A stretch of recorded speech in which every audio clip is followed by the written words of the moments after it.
one who might be a saint to be. Well, I don't know. Anyway, it's time to have a little conversation with Matthew. I think he could make it. Look, I think so too. yeah, I think so too. Yeah, I have no doubt that he's got the on heart the short list. His humor might get him in trouble. That's the only thing. But his heart is right there. I've seen the visible halo above his head and the little stick that connects it to the back. Good morning, Matthew. That he put there. Good morning, Matthew. Morning, Matt. I believe I am already there. I just have to work on my humility a little bit. I believe I'm already there. Now, I want to say this. I have enjoyed so many stories on your website, Matthew. Yes. This one tops it. Nuns escape old age home and break into old convent. And I just want to know, did they take their rulers with them? But this is fabulous. This is great, easily Matthew. my favorite story of the week. I mean, I will admit I am a little conflicted about the whole thing. Just you read like Teresa of Lisieux, or the Little Flower. It's all about obedience, obedience. But there's something about the anti-authoritarian streak in me that this story really appeals to me. So and look, they didn't just walk out. They had a whole coordinated plan here. This is good stuff. No. This should be the plot of the next Sister Act movie. Like Oh, yeah. They make this a movie, I'm going to see it.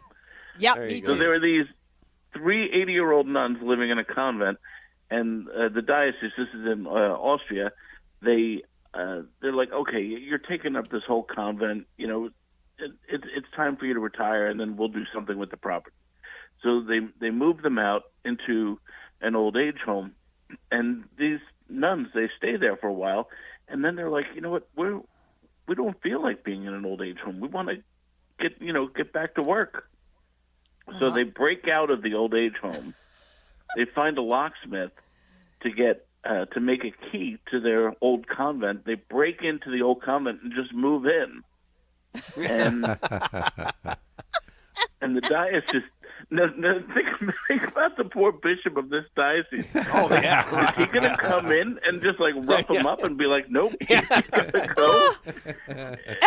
Do you want that on your soul, or do you want that on the 11 o'clock news? More importantly, right? Right. And I love that parishioners got a U-Haul and helped them make their getaway. Yeah. Yeah, and they enlist the aid of a locksmith to get into the place. And the guy driving the U-Haul's name was Guido. So I don't know what that means, but I'm just saying.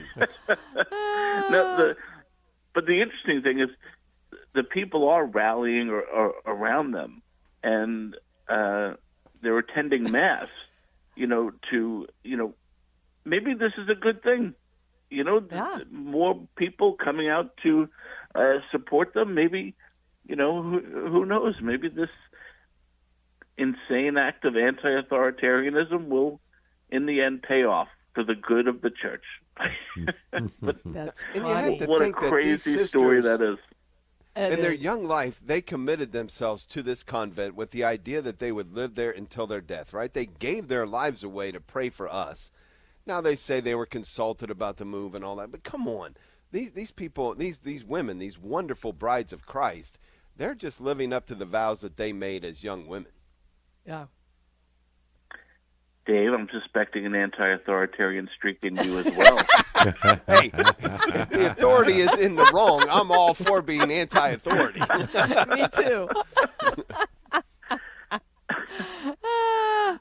Oh, yeah, this is, how did you stumble on this? This is the first time I've heard this right. story, Matthew.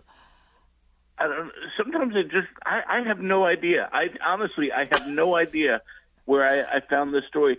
But sometimes, one of the kids, if one of the kids is like talking to me, and then I all of a sudden I find myself not paying attention to them and not paying attention to what I'm doing on the computer, and then I find myself on these crazy websites, and I'm like, oh, all right, this is a good story, and this is the greatest story ever. So really, Matthew, I'm I wanna failing at say being this. a I wanna parent, say and this I'm real- failing at as a journalist. But I want to say this real quickly because you don't know Pat well enough yet. What Pat was actually saying is, Matthew, did you make this up? No, I not. I believe him. I mean, I believe this with every part of my mind and soul, Matthew. It is the best story ever. I'm with you. Yeah. It is wonderful. I'm too lazy to make it up. I gotta be honest with you. That's a lot of work, man. I don't know. You know, that gym, once she started going to the gym, I thought maybe everything changed. So I don't know. But this is great. This is great. I love it. And he could make up all these names and ages. It was great. It was wonderful. Oh my! So what's the story now? Are they going to let him stay? I mean, what do you do if you're the bishop? Are you going to kick him out? There's no way. He's just. Look, they're 80 years old. He has a temporary problem. Let's be honest. It's a very temporary problem. Yeah. Although they live into their 90s a lot, you know. So I know. He might have 10. Do you know there are numerous studies about that nuns actually live longer and they get less dementia than women who are not nuns. And that's right. That there are studies done about that, and one of the reasons is one, they're happy in their work, and two, they continue working. You know, they're so needed by others that they literally don't have time to allow themselves to get ill.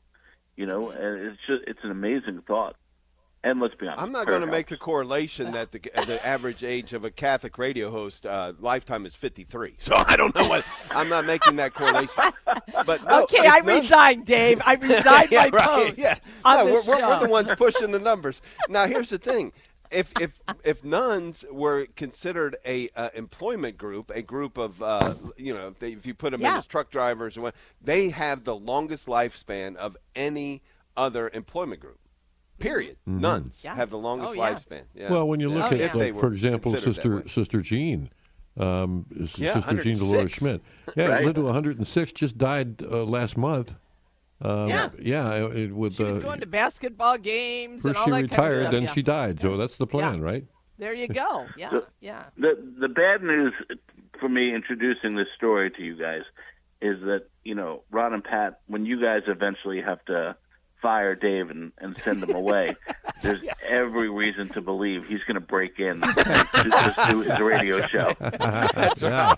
That's true. Okay, fine. True. Turn off the lights when you're done.